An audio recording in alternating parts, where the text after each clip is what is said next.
Hello and welcome into another episode of Locked On Wolves. Today on the show, the Timberwolves are firmly on the national stage. Yes, with Anthony Edwards, they are on NBA's opening night. We'll talk about the schedule, what's been released so far, the Christmas Day schedule, the artist formerly known as the in-season tournament, now known as the NBA Cup, what the Wolves group looks like there. Also, there's the whole Kevin Durant to the Timberwolves thing a year from now, according to Kendrick Perkins. Is that a possibility? Maybe. I'll give you my take on it. It's all upcoming. Welcome in. You are Locked On Wolves.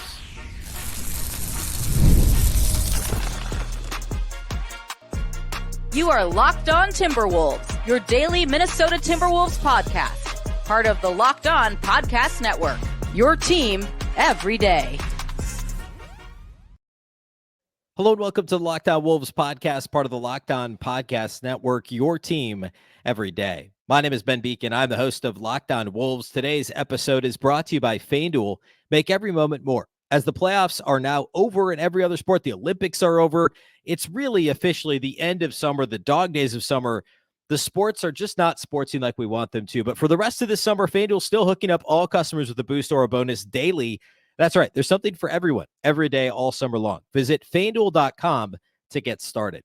Happy Wednesday, everybody. Happy hump day. Hopefully you're having a fantastic week so far. Today, we're going to talk a little bit of schedule. The official full schedule is not out yet, but we do know the Timberwolves' first game of the season. We know the in-season tournament schedule and the group that they'll be playing in, and we also know who they'll be playing in and that they will be playing on Christmas Day. We'll talk about all that today, and then there's also Kendrick Perkins went on, well, he always is on ESPN. He went on TV and said some stuff about Kevin Durant and the Timberwolves that I think we gotta talk about it because I don't think it's completely irrelevant. I've mentioned the KD Timberwolves things in the past. But we'll get to that here in a little bit. I want to start with all the schedule stuff because the KD thing's a rumor and it's a year off. Like it is. It's still worth our time, but let's start with the schedule because that's the here and now, the most exciting stuff here up front. A big thank you for making Locked On Wolves your first listen every single day. Of course, this show is free and available everywhere, wherever you listen to podcasts. You can also watch on the Locked On Sports Minnesota app on both Roku and Amazon Fire TV. All right, let's go ahead and get into the Timberwolves on the national stage. There's plenty here. The Minnesota Timberwolves are like Anthony Edwards is an absolute superstar to the point where everybody's talking about like he's the key to the next Olympic team in 2028. There's an article on NBA.com about that. He is the future of basketball in the United States. And currently right now, he's also the here now.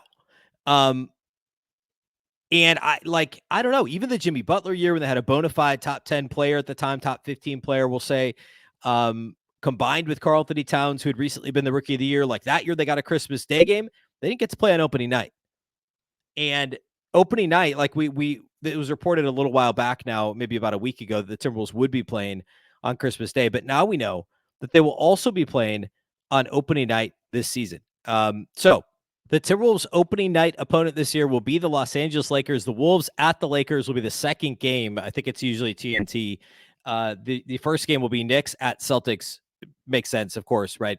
But then Ant and the Wolves at LeBron, AD, and the Lakers, the second game of opening night, which is huge. I think it's a Tuesday. It's usually that second to last Tuesday in October. For the Wolves to be taking on the Lakers on the national stage, that's what everybody's going to be tuned into. Everyone's going to be watching on the first night of regular season play. So, I can't believe, honestly, I think I'm really surprised. Of course, the Celtics being the champions, they're going to play opening night. But the Knicks and Lakers are not conference finals teams. And here they are playing on opening night. The Timberwolves are playing at opening night along with the defending champs and two other teams that just didn't get as far as the Wolves. So if you look at the conference finals teams, right, the Pacers, the Mavs, and the Wolves were seen as a sexier team to play on opening night than Luka Doncic and the Dallas Mavericks, which I absolutely agree with it.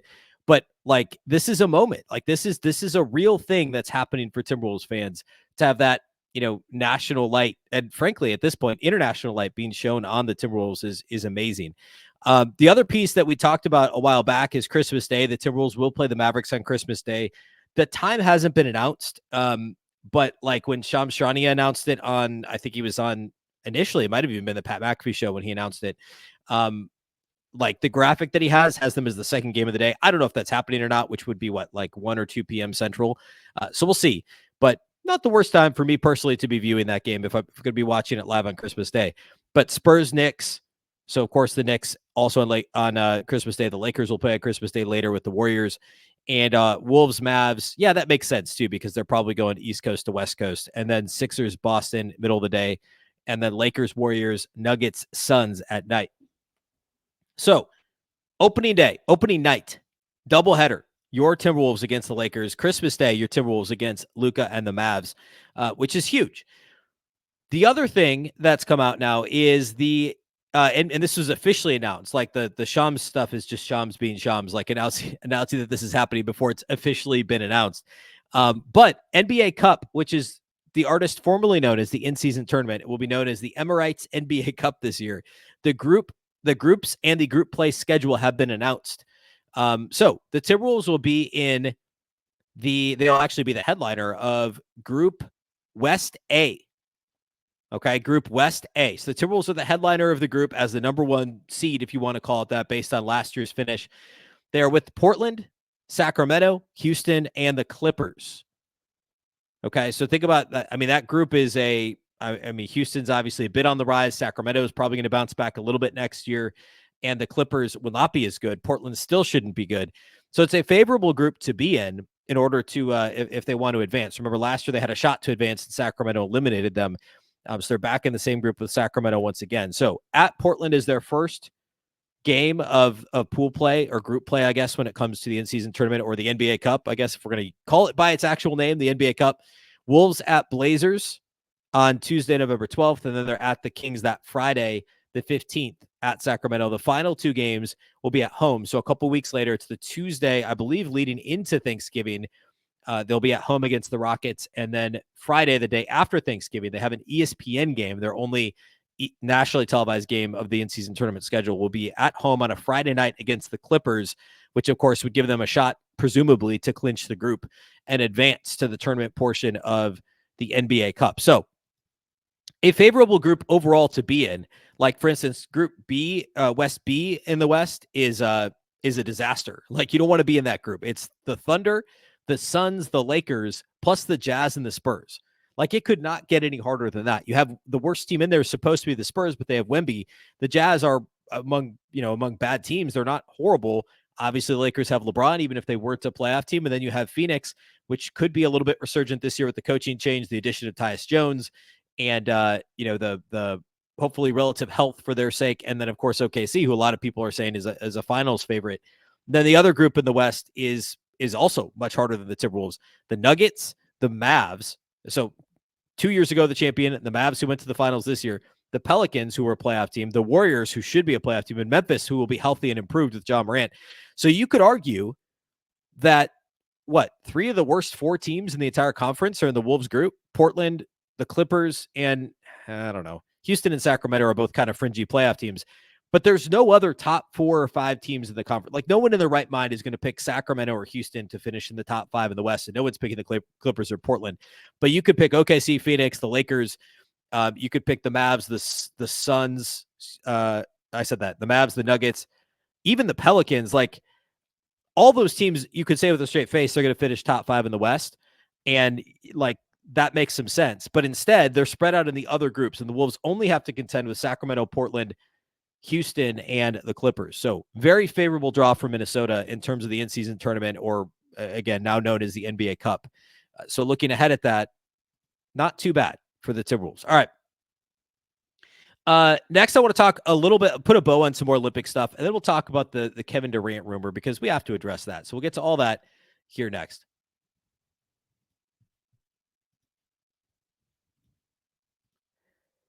Today's episode of Locked On Wolves is brought to us by our title sponsors over at FanDuel. I love sports. I love sports so much that I never want them to stop. But now that the Olympics are over, where the dog days of summer, August, like no matter what sport you follow, if it's baseball, like this is the dog days. By the way, that's the only sport that's currently happening right now. But even with fewer games, and the sports are not sportsing like we want them to, FanDuel still lets you keep sports going whenever you want. All you have to do is open the app and dream up bets anytime you're in the mood. This summer, FanDuel's hooking up all customers with a boost or a bonus daily. That's right. There's something for everyone every day, all summer long. There's NBA futures over there, win totals. We talked about that the other day. and the Timberwolves over is not crazy right now. So go check that out at FanDuel. Head over to FanDuel.com and start making the most out of your summer. FanDuel, official sports betting partner of Major League Baseball.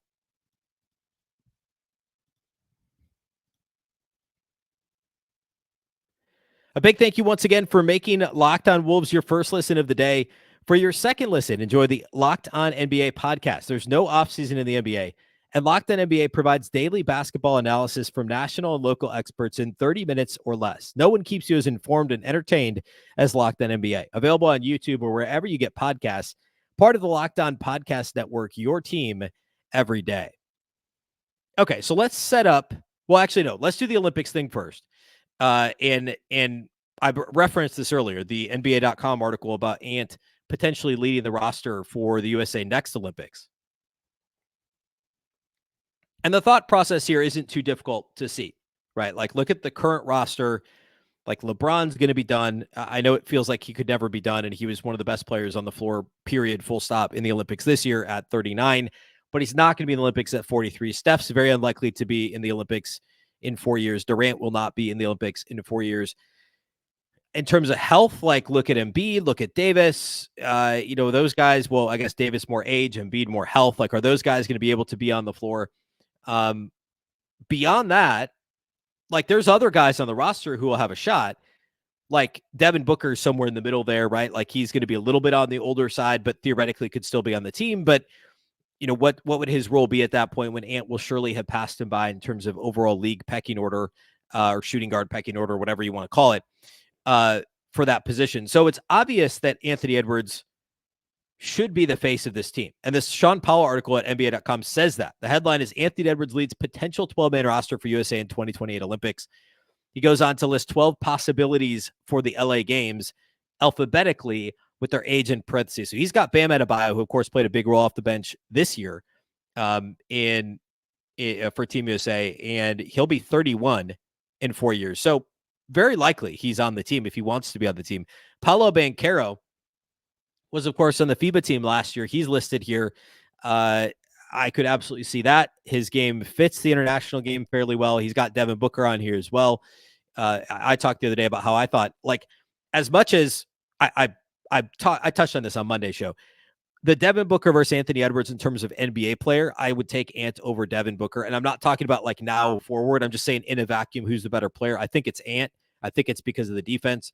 I think it's because of the offensive versatility.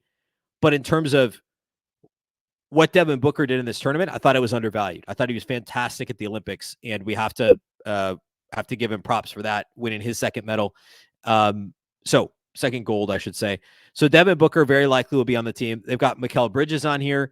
I don't know. We'll see. Jaylen Brown, which is certainly possible, although he was frustrated to be left off the roster this time around. So we'll see. Cade Cunningham's on here.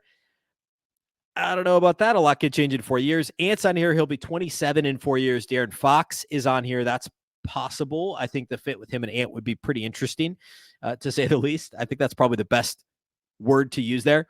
Chet Holmgren at 26 feels right. Also, Jaren Jackson Jr., I think both of those guys with Bam would give you a nice versatile trio in terms of bigs on the roster. Chet, Jaren Jackson Jr., and Bam Adebayo. That makes a lot of sense to me. Jason Tatum's on here.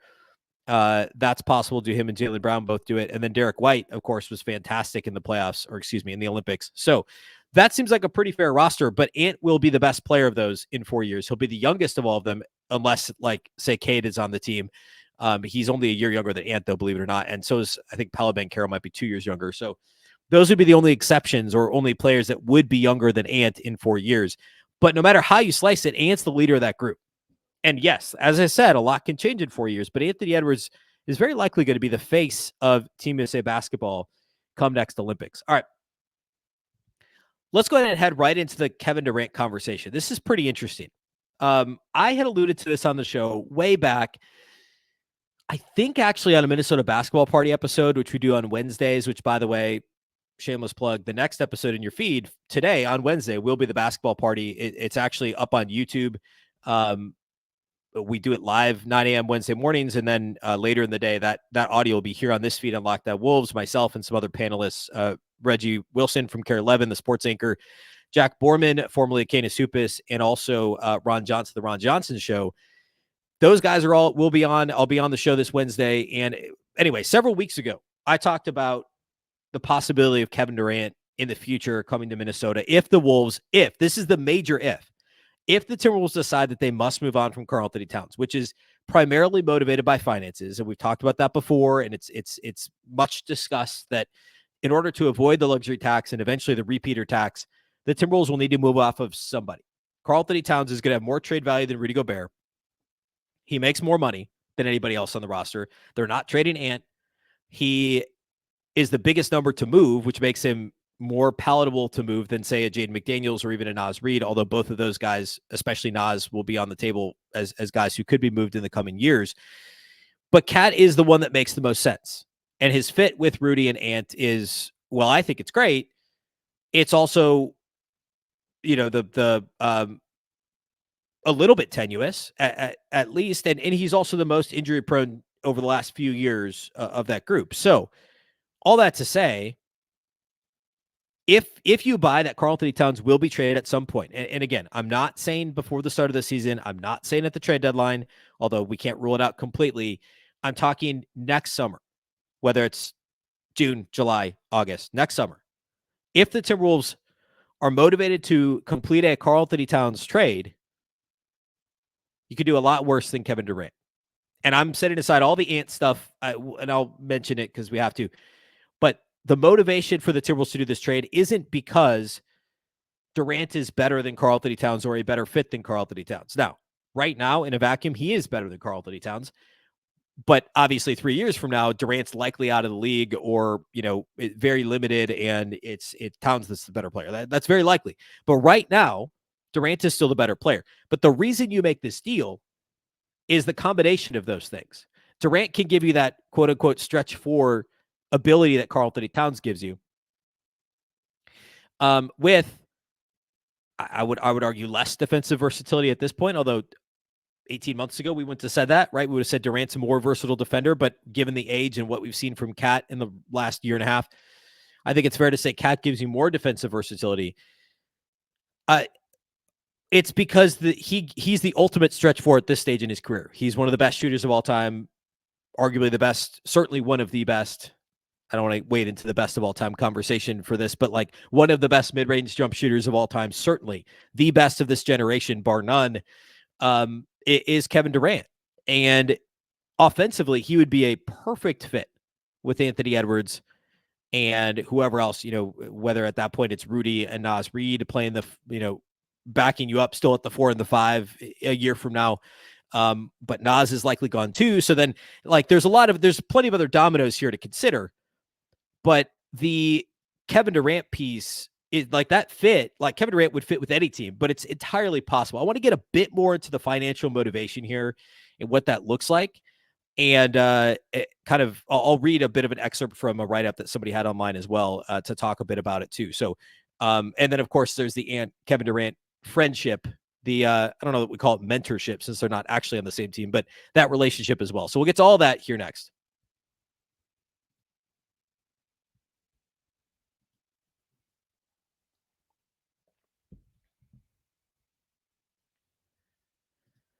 All right, so the motivation behind a potential Karl-Anthony Towns to Kevin Durant trade, again, potential, and I'm talking, again, a year from now, would be financial. Karl-Anthony Towns at that point will be, the Supermax will have fully kicked in. He'll be owed, there's like 60 plus million he'd be getting one of those seasons. And it escalates very quickly. Kevin Durant, however, will only have 1 year left. He'll be 37 with a year left a year from now. He'd be a perfect fit. And after the 25-26 season, which I know sounds really far away, but that's not this year, the next year. After that year, he can walk in free agency or retire. Karl-Anthony Towns would still have 60 plus million or like high 50s million for the next couple of years, and then over 60 million for the 27-28 season. So you're freeing up that cap space and avoiding the luxury tax, plus you get a year of Kevin Durant and his offense next to Anthony Edwards, next to Rudy Gobert, next to potentially Naz Reid, potentially Jaden McDaniels, whatever else you develop your roster into. So if you buy that they're going to trade Karl-Anthony Towns or that they are going to be forced to trade Karl-Anthony Towns, and you buy that Kevin Durant in a year would be willing to come to Minnesota and still a good player, you're not going to find a better fit.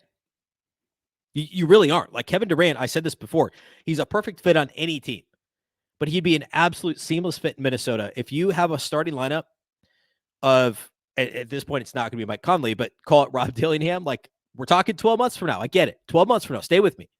Rob Dillingham, Anthony Edwards, Jaden McDaniels, Kevin Durant, and Rudy Gobert. That's a pretty well-rounded offensive team. Dillingham and Ant attacking the basket. Durant from three-point range and mid-range. Ant, of course, for three-point range. Jaden is maybe the one that's not the best fit, but you still need a perimeter defender beyond Ant. You need somebody with length. And at that point, Jaden is still under contract a couple years from now. So it could be Jaden. It could be a Jaden and Nas trade, fetch you something else in the meantime. But you're not going to find a team in the league that Kevin Durant wouldn't fit with. And if, again, I'm not saying that they will do this. I'm not saying they should do it. But if they've convinced themselves that they must trade Karl-Anthony Towns, there's no better place. And the Suns would likely be down for that anyway. We all know the Devin Booker, Karl-Anthony Towns history, those guys being Kentucky guys together. Them and D'Lo all wanted to play together at some point. I'm not talking at all about D'Lo today, but this would be a way for Booker and Towns to play together. Towns would actually fit pretty well with that team, with Booker. And who knows with Bradley Beal what that roster fully looks like a year from now, but that would be a way for them to move off of Durant to shake things up if this year doesn't go according to plan. Now, if this year goes really well for the Suns and the Wolves, that trade becomes less likely. If it goes really well for the Wolves and not the Suns, it's still a possibility because of the luxury tax stuff, because of the repeater tax that's on the horizon. For all those reasons, the Timberwolves might be motivated to make a move like this, even if they have a great year. Say they go to the finals or win the title this year, which, I can't even fathom. But say that happens. It's on the table. They may still entertain something like this because of the severe penalties that are on the horizon for a team that's capped out like the Timberwolves. And if they're in that situation, you could do a lot worse than a Hall of Famer like Kevin Durant. He's not going to be able to not shoot the basketball when he's 37. And if you have Ant to do everything else, and Kevin Durant is a spot-up shooter that still has the length and enough mobility to play a little bit of defense, you're going to be in good shape. So, and rewinding to where the rumor came from, like this has been talked about before, sure. I've talked about it before, but Kendrick Perkins said something on ESPN about, depending on how this year goes, like could Steph and LeBron team up, or could Kevin Durant reunite with Steph and find his way back with LeBron? And then he also said, or could we see Kevin Durant go to Minnesota? And he mentioned how they have a signature handshake, right? Which is true. Like those guys came up with a handshake at the Olympics. Sure, those relationships, remember the banana boat and, all the super teams and all that stuff. It's all different now. It's a different group of guys. The way that teams can be built or allowed to be built or able to be built because of the salary cap difference that changes, alterations that have happened. Things change. It all looks different now. But that's a real possibility that something like that could happen if the Timberwolves have decided that they must move on from Karl-Anthony Towns for whatever reason. Then that is a very, I'll call it a feasible way to pivot with this roster. Now, Gobert trade is also a possibility. I think it's more likely they extend him. I think the most likely scenario is Gobert's extended, Nas is traded, and Cat is traded at some point in the next 2 years. I'm just calling it like I see it. I think that's the most likely scenario, but I've been wrong before. Certainly things can change. All right. That's all we got for you today. Later this week, we'll dig a bit more into the roster. We'll do some kind of offseason recap stuff, I believe, on Friday's show. Keep an eye on the schedule release. Should be really any day now. It's possible it happens by Friday's show. So we'll talk about that whenever that happens. We'll break it down. I'll eventually go month by month, give some predictions, go back and talk about how close I was last year, like closer than you might expect, given that the Wolves ended up in the 1 seed for most of the season. I was pretty optimistic last year. Not quite as optimistic as what ended up happening, but anyway, we'll talk about that later this week. So still Monday, Wednesday, Friday through the month of August. A big thank you for making Locked On Wolves your first listen every day. Of course, this show is free and available everywhere. That includes YouTube as well as all of your favorite audio platforms. You can also watch on the Locked On Sports Minnesota app on Roku and Amazon Fire TV. And you can follow on X at Locked On T-Wolves and also at Beecken with 2 B's, 2 E's, C-K-E-N. Of course, the Locked On Wolves podcast is part of the Locked On Podcast Network. A big thank you again for making us your first listen. Now go check out the Locked On NBA podcast where the season never ends. providing national expertise with a local perspective. You can find the link to Locked On NBA in the description of this show, so you don't need to search at all. Part of the Locked On Podcast Network, your team every day. Of course, the Locked On Network is your local experts on all the biggest stories. Once again, I'm Ben Beecken. This is the Locked On Wolves podcast, and we'll catch you next time.